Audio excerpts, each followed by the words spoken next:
Hello and welcome to the Bench Report. You're listening to Amy and Ivan. One more episode today in our series on parliamentary procedure. Today we're looking at all-party parliamentary groups, APPGs for short. Right, these are those informal cross-party groups. Members from the Commons, members from the Lords, all focused on a specific shared interest. Exactly. They operate outside the, let's say, official parliamentary structures. Important to note, though, Lords members can join but can't chair them. And the House of Commons is really in the driving seat when it comes to regulation. Precisely. And our focus today is getting to grips with the current rules, especially some quite recent changes aimed at boosting transparency and oversight. We're drawing on a House of Commons library research briefing from April 2025 for this. So let's talk about these new rules. They were agreed in the Commons back on 19 July 2023. And they came into full effect right at the start of the 2024 Parliament. And what they brought in was this two-tier system. This came out of recommendations from the Committee on Standards in April 2023. A two-tier system. How does that work? Well, basically, if an APPG doesn't get any external financial benefits, money, or help from outside the requirements are pretty light touch. Okay. Simple enough for those groups. But if a group receives over £1,500 a year in outside financial help, or what they call benefits in kind. Like free admin support from a company, maybe. Exactly that sort of thing. Then they face additional requirements. These are specifically designed to increase transparency about who's funding them, what they're doing, and improve their governance overall. It's quite a shift from the previous setup, wasn't it? The old rules were from May 2014. A decade earlier, yes. Yeah. And the Committee on Standards was given the power not just to update the rules, but also to oversee how the Parliamentary Commissioner for Standards handles APPGs in relation to the Code of Conduct. So what prompted this big review? Why the change now? The Committee on Standards kicked off a review back in October 2020. There were definitely growing concerns about APPG governance and, well, how regulated they actually were. And the nature of those concerns had changed over time, hadn't it? It had. Back in 2013, the main worry seemed to be about lobbyists potentially misusing the groups. But by 2020. By 2020, the committee identified what they called the primary risk as something different. Improper access and influence by paid lobbyists and commercial entities, or by hostile state actors. So a much wider concern, including foreign influence. And this wasn't just the committee's view. No, the Speaker of the House and Parliament's Director of Security apparently shared these concerns. It added quite a bit of weight. So the committee looked into this. What specific problems did they pinpoint in their April 2022 review? They outlined four main risks posed by APPGs at that time. First, just the sheer number of them. Too many groups made it hard to monitor effectively and increased the risk of improper influence creeping in. More groups, harder to track, makes sense.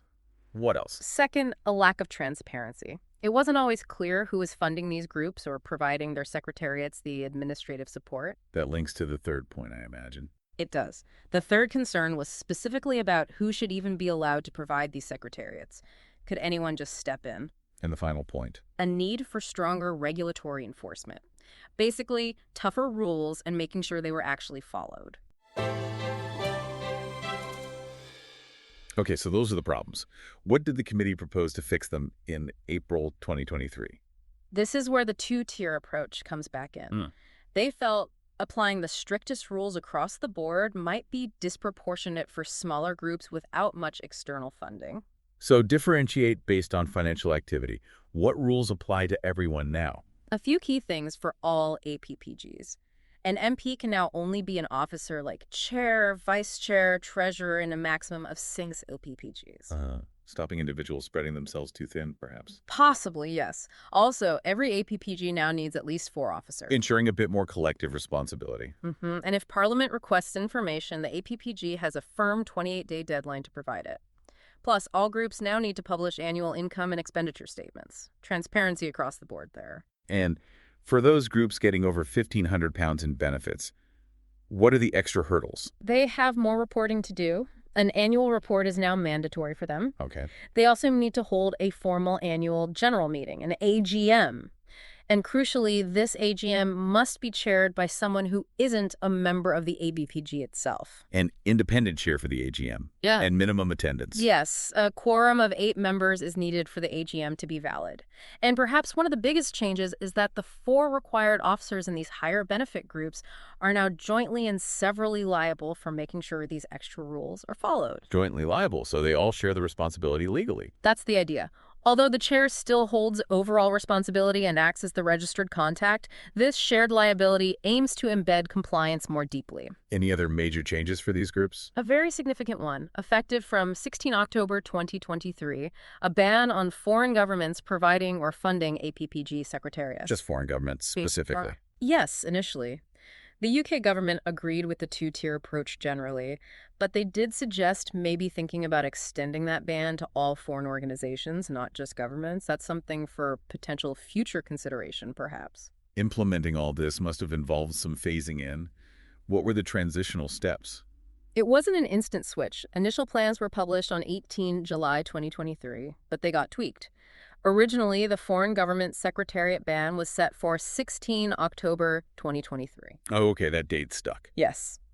The other new rules were meant to be complied with either by the first AGM after the rules changed or by 31 March 2024, whichever came first.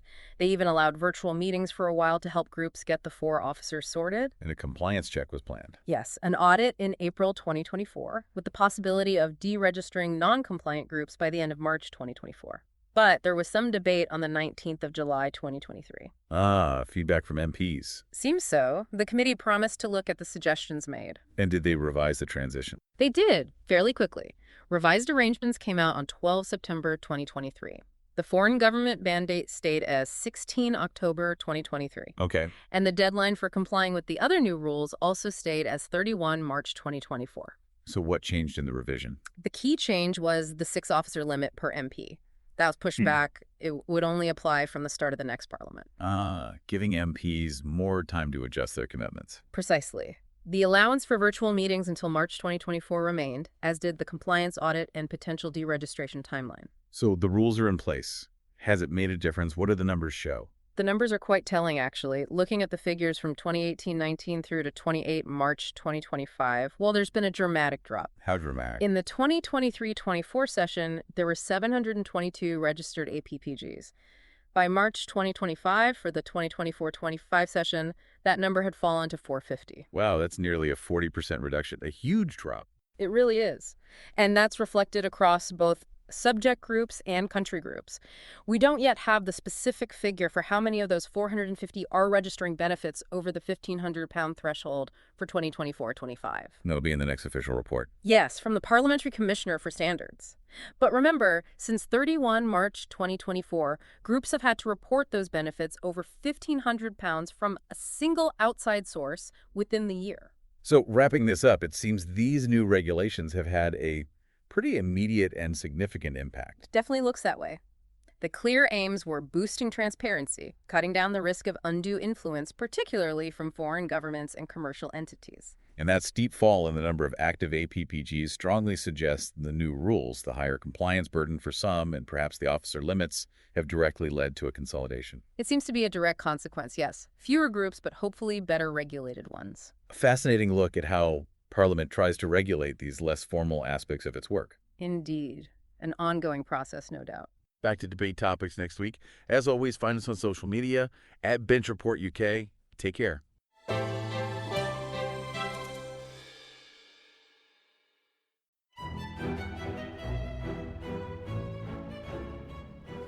Hello there.